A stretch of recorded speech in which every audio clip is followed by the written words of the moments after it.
الرحمن الرحیم راځو د سافټویر انجینرینګ دوم لیکچر ته چې د سافټویر پروجیکټ پلان په اړه کې دا مطلب دا دی چې موږ تاسو یو سافټویر پروژه جوړو د هغه لپاره پلان څنګه کوو نو دا ټول شیان چې مخکې له دې چې موږ تاسو لومړی برخه کې چې د سافټویر انجینرینګ هغه راځي پروپوزل رایټینګ راځي چې پروپوزل د هغې لپاره لیکو دومره برخه کې چې راځي پروجیکټ پلان راځي چې موږ پلان څنګه د پروژې لپاره جوړو نو دا هم د سافټویر پروجیکټ منیجر لپاره یو تر ټولو مهم بحث دی او اهم بحث دی چې باید په دې شیانو باندې پوه اوسي او دا کارونه په ښه شکل سره ترسره کړي نو موږ او تاسو کنټینټ کې لرو چې سافټویر ته ضرورت څوک لري څوک یې جوړوي پروجیکټ منیجمنټ څنګه دی په لنډو کې تعریف او په همدې رنګه نیډ څه دي یعنې هغه ضرورتونه هم موږ او تاسو پېژنو په دې کې ویژن او سکوپ څه شی دی دا هم پېژنو پروجیکټ پلان څه شی دی تر څنګ سټیټمنټ اف د ورک څه شی دی ریسورس لیست او اسټیمیشن پروجیکټ سکیجول او پلان دا ټول شیان یو بېلابېل موږ او تاسو تعریفوو نو راځو لومړی شي ته چې هغه دا ده چې څوک سافټویر ته ضرورت لري نو سافټویر ته ډېر تنظیمونه هغه څوک چې یو مشکل لري د یو مشکل پر اساس یو سافټویر جوړوي نو هغه خلک ورته ضرورت لري یعنې د خپلو ضرورتونو پر اساس یو سافټویر جوړوي اوس لکه د روغتیا په برخه کې فرضاً تنظیمونه دي هغوی د روغتیا په برخه کې سافټویرونه جوړوي هغوی ضرورتونه د روغتیا پر بنسټ دي په همدې شکل سره د هغه لپاره د تجارت لپاره خلک تجارتي سافټویرونه جوړوي نو د مختلف مشکلاتو پر اساس مختلف سافټویر انجینران جوړوي چې هغه په یو سافټویر پروجیکټ منیجمنټ ټیم کې ترسره کیږي بله خبره دا ده چې سټیک هولډر څوک دی هر هغه څوک چې د سافټویر سره انټرسټ ولري یا له دې سره سروکار ولري هغې ته څه ویل کیږي یا په دې کې برخه ولري هغې ته سټیک هولډر ویل کیږي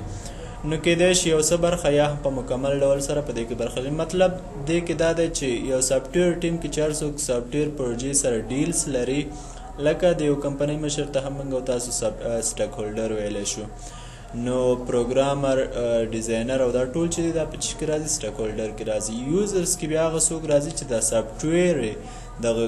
ټیم ته ورکړی دی مطلب یوزرز د سافټویر صرف چلولو باندې پوهېږي صرف په استعمالولو باندې پوهېږي نور د هغې جوړولو او دې شیانو سره کار نه لري سروکار نه لري سټیک هولډر بیا چا سره کار لري چې د دې جوړولو د سافټویر جوړولو سره سروکار ولري هغې د سټیک هولډر ویل کېږي ځینې وخت کې سټیک هولډر کیدای شي یوزرز اوسي یا هم مطلب دغه استعمالونکي اوسي ځینې وخت کې دا هم راتللی شي خو عموما سټیک هولډر چې ده سافټویرونه نه استعمالوي صرف جوړولو سره یې کار دی لکه د یو کمپنۍ مشر چې ده یا سینیر منیجر چې ده هغه هم کیدلی شي په یو سافټویر کې سټک ولري ځکه یو مشر دی رهبري دا په غاړه لري د یو کمپنۍ نو ځکه موږ او تاسو ویلی شو چې دا هم په سټک کې راځي یا په یو سافټویر کې سټک یا برخه دا لري نو دې ته هم سټک هولډر ویلی شو راځو دا وایو چې څوک سافټویر جوړوي د سافټویر پروجیکټ منیجمنټ ټیم کې ډېر زیات خلک کار ترسره کوي چې هغې نه هم یو بزنس انالیست یا ریکوایرمنټ انالیست دی چې دې ته هم سټیک هولډر ویل کېږي صحیح نو دا عموما د سټیک هولډر سره او هغه یوزرز دواړو سره خبرې کوي بزنس انالیست او ریکوایرمنټ انالیست چې ده دغه دواړه دغه کسان چې دي عموما د سټیک هولډر هغه څوک چې د سافټویر جوړوي او د مشري په غاړه لري یا د ټیم مشري په غاړه لري او د یوزر دواړو سره سروکار لري په همدې شکل سره د سافټویر په باره کې چې کوم یو هغه دي مهم شیان لکه ابجیکټیو دي ګولز دي نو دا ټول چې ده راټولوي بل همدارنګه ریکوایرمنټس د سافټویر چې دا هم د دغو کسانو په غاړه ده نو دا برخه دې پورې تړاو لري بل ډیزاینر او آرکیټیکچر دی یعنې مطلب ډیزاین څوک کوي نو دا بیا په ټیکنیکل سولوشن یا تخنیکي برخه کې ډیزاینرز کار کوي په همدې شکل سره پروګرامر هغه څوک دی چې دې لپاره کوډ لیکي او ټیسټر بیا هغه څوک دی چې دغه ویریفای کوي مطلب دا سافټویر په آخره برخه کې تصدیق کوي چې دا سافټویر صحیح دی نه دی صحیح په کوم شکل سره جوړ شوی دی پروجیکټ منیجمنټ ته راځو نو پروجیکټ منیجر هغه څوک دی چې یو سافټویر پروجیکټ هم پلان ورته کوي هم رهنمایي کوي مطلب مشري دا په غاړه لري نو عموما دا د سټیک هولډر او یوزرز ترمنځ چې دی یو منځګړی دی یا هم دوی یو له بل سره معرفي کوي او په همدې شکل سره کوم مشکلات چې سټیک هولډر یوزرز لري. یوزرز هغه چاته ویل کېږي چې مطلب دغه سافټویر دوی ته ورکړی دی چې کار پرې ترسره کوي او په سافټویر چې څوک کار ترسره کوي هغې ته سټیک هولډر ویل کېږي. نو دوی ضرورتونو پر بنا دا یو منځګړي په توګه کار ترسره کوي. پروجیکټ منیجر چې ده بله خبره ده چې یو پروجیکټ منیجر دغه ټیم تنظیموي په منظم شکل سره برابروي او همدارنګه هر یو کس ته خپل کار ترسره کوي. مطلب هر یو کس چې په کوم کار کې تخصص ولري یا په کومه برخه کې پوه وي نو د پروجیکټ هماغه کار دې ته سپاري. مطلب د پروګرامر کار ډیزاینر ته نه سپاري یا نه د ډیزاینر کار پروګرامر ته سپاري. بله خبره دا ده چې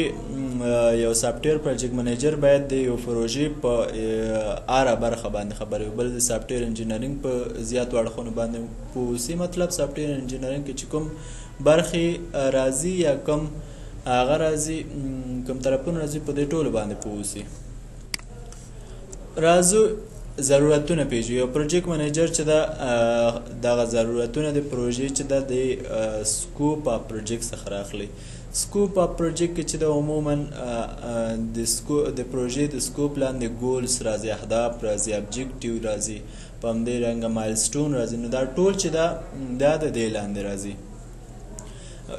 پروجیکټ منیجر باید چې دا مین سټیک هولډر یا اصلي سټیک هولډر سره چې دا هغه سره باید وپېژني، هغه سره باید خبرې ترسره کړي. بله خبره دا ده چې کم ضرورتونه یا هغه چې لري مطلب د پروژې په ضرورتونو باندې د کسټمر په ضرورتونو باندې د سټیک هولډر سره وغږیږي او هغه باید په ښه شکل سره وپېژني. خو عموما دا چې د ویژن او سکوپ ډاکومنټ څخه دا راخلي. راځو وایو چې ویژن او سکوپ ډاکومنټ څه دی. عموما سافټویر کمپنۍ یا هم ټولې کمپنۍ چې دي یو ویژنز لري یا هم یو هغه لري. ویژن مطلب دا دی چې یو جمله داسې لري چې د هغه پر بنا دوی خدمات ترسره کوي. او سکوپ هم لري. سکوپ منګه بیا دغه چې کله پروژې جوړو د پروژو لپاره بیا بیلابیل ویژن او سکوپ موجود دي. نو هغه پروژې پر اساس چې د لومړی شی چې دا هغه څه دی پرابلم سټیټمنټ دی. مطلب دغه سافټویر چې جوړوي دا د کوم مشکل پر اساس رامنځته شوی دی. نو دوی د دې لپاره هغه پرابلم سټیټمنټ یا د هغه مشکل جمله جوړوي. نو هغې کې بیا د پروژې بیکګراوند هم راخلي، دې تر څنګ سټیک هولډرز هم راخلي چې څوک کار ترسره کوي او په کومه برخه کې کار ترسره کوي. د پروژې یوزرز چې څوک دي دا هم مشخصوي. ریسک کوم خطرات سره شاید مخامخ شي دا هم که یو ایزمشن یا ځینې وړاندوینې دې په باره کې کوي چې مطلب که چېرته موږ او تاسو بیا کوم خطرات سره مخامخ کېږو نو بیا څه ترسره کړو. بل ویژن اف د سلوشن دی. مطلب که چېرته دا مشکل رامنځته شو نو د هغې لپاره کم یو سلوشنز لرو یا د ویژن لپاره یا د تصور لپاره د پروژې کم سلوشن لرو. نو لومړی برخه کې چې د ویژن سټیټمنټ دی موږ او تاسو د هغې لپاره یو سټیټمنټ لرو. د ویژن لپاره کم فیچرز یا خصوصیات چې دا پروژه لري په هغې کې ذکر کوو او په همدې رنګه د هر یو فیز لپاره چې دا سکوپ مشخصو. مطلب هغه ګولز یا هم مایلسټونز یا هم ټول تقریبا ابجیکټیو ټول اهداف مقصدونو ته ویل کېږي. دا ورته مشخصو په هره مرحله کې لکه پاس چې مرحله ویلې پروجیکټ بیکګراوند او سټیک هولډر یوزرز او دا ټول شیان.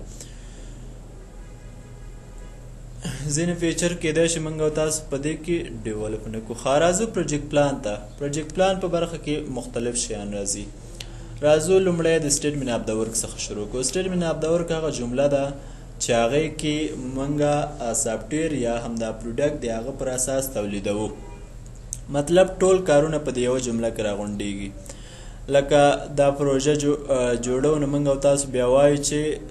دغه جمله د دغه مشکل پر اساس د دغه خلکو په واسطه ترسره کېږي. نو دې ته بیا څه ویل کېږي سټیټمنټ اف د ورک ویل کېږي. مطلب هغه د ټول د پروژې د ټول کار لپاره یوه جمله انتخابېږي چې هغې کې خلک هم ذکر کېږي چې څوک دغه کار ترسره کوي او هغه کار هم ذکر کېږي یا هغه مشکل هم ذکر کېږي. بل چې د ریسورس لیست دی د پروجیکټ پلان په برخه کې دومره خبره شوې ده ریسورس لیست دی دې کې ټول هغه منابع یا ټول هغه خدمات یا ټول هغه سرچینې راټولیږي چې یو پروژې ته چې یو سافټویر ته یا هم یو تولید ته ضرورت وي او بل هغه باید موجود شي مطلب چې دې ته ضرورت وي هغه په دې کې راغونډي نو دې ته بیا ریسورس لیست ویل کېږي مطلب کوم سافټویرونه چې دا غواړي کوم هارډویرونه چې دا غواړي ټول باید په دې کې ذکر شي بله خبره دا ده د ورک بریک ډاون سټرکچر دی مطلب دغه سافټویر بیا په وړو برخو ویشل کېږي او پروجیکټ سکیجول کې داسې ده چې سافټویر ته وخت مشخصیږي چې باید په دې برخه په دغه وخت سره دومره کار ترسره شي او ریسک پلان کې بیا داسې ده چې هغه خطرات سره چې موږ او تاسو مخامخ کېږو هغې لپاره یو پلان جوړو چې دا هر یو بېلابېل په راتلونکي درس وګورو راځو سټیټمنټ اف د ورک ته دا عموما د ډیټایل ډسکرپشن څخه راخیستل شوی وي یعنې مطلب هغه کوم ډاکومنټیشن یا ډسکرپشن چې موږ او تاسو د هغه تولید په باره کې لیکلی وي یا ډاکومنټیشن هم لیکلی وي له هغې څخه دا یوه جمله رااخلي د هغه اهدافو پر اساس نو هغې کې بیا د دې سافټویر خصوصیات هم ذکر کوي په همدې رنګه دغه پروډکټ چې موږ او تاسو جوړوی دی یو څه ډسکرپشن هم ورکوی دی تر څنګه خلق هم ذکر کوو او بل کم یو هغه اټکل چې موږ او تاسو کوو مطلب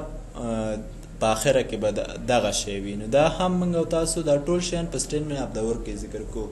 نو سټیټمنټ اف د ورک چې دا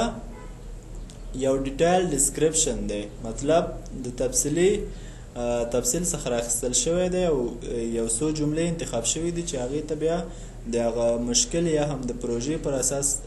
انتخاب شوی دی چې هغې ته څه ویل کېږي سټیټمنټ اف د ورک ویل کېږي بل ریسورس لیست دی ریسورس لیست کې موږ او تاسو وایو چې هغه منابع یا هم هغه خدمات یا هم هغه سافټویرونه چې موږ او تاسو ذکر کوو یا هم هغه خلک چې موږ او تاسو د پروژې لپاره انتخابوو دا باید ټول په ریسورس لیست کې ولیکو چې دا هم د پروجیکټ پلان یوه برخه ده ریسورس کېدای شي یو پرسن اوسي عموما ریسورس سرچینو یا خدمات ته ویل کېږي کېدای شي یو هارډویر اوسي یا هم روم یا هغه ځای کې چې ته کار ترسره کوې هغه اوسي یا هم هغه هر یو څه چې د پروژې لپاره ضرورت وي او موجود وي یا هم کم وي نو هغې ته بیا څه ویل کېږي ریسورس ویل کېږي نو موږ او تاسو ریسورس لیست کې کولی شو چې ریسورس ته یو نوم ورکو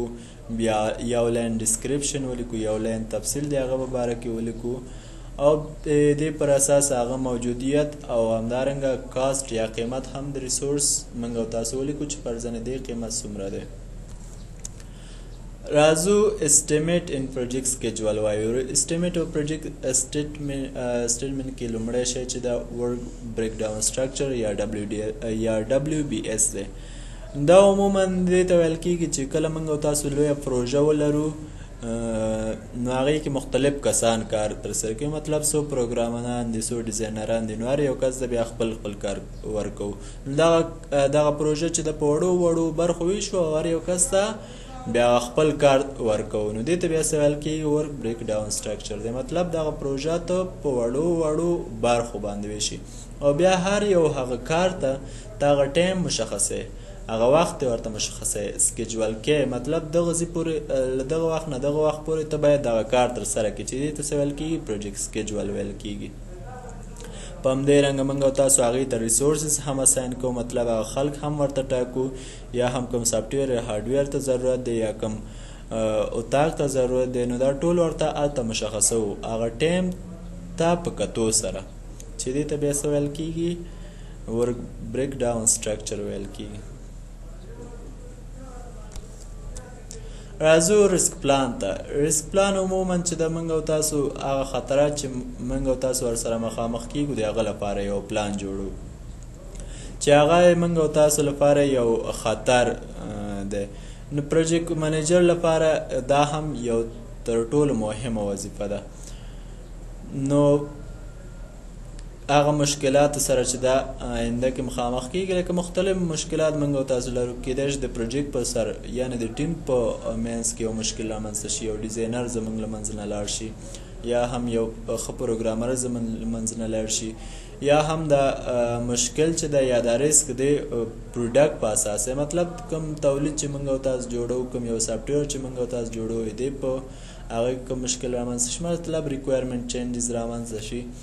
بلکې کیدای شي د ټکنالوژي چینجز په واسطه، یعنې ټکنالوژي موږ او تاسو یو سافټویر یا یو آی ډي کې دا جوړو، هغه کیدای شي چینجز پکې رامنځته شي، په وخت زمان سره هغې کې تغییرات رامنځته شي، نو دا هم موږ او تاسو لپاره یو ریسک دی. نو دغه ریسک لپاره موږ او تاسو په لومړیو کې یو پلان جوړو چې هغې ته څه ویل کېږي؟ ریسک پلان ویل کېږي. نو دا عموما سافټویر پروجیکټ منیجر د ټیم ممبر سره یا د هغو له غړو سره کینی او بیا هغه کوم ریسک یا خطرات چې دوی ورسره مخامخ کیږي هغه دا ټول چې دا په ریسک پلان کې لیکي. موږ درس د نن ورځې تر همدې ځایه تر بیا مو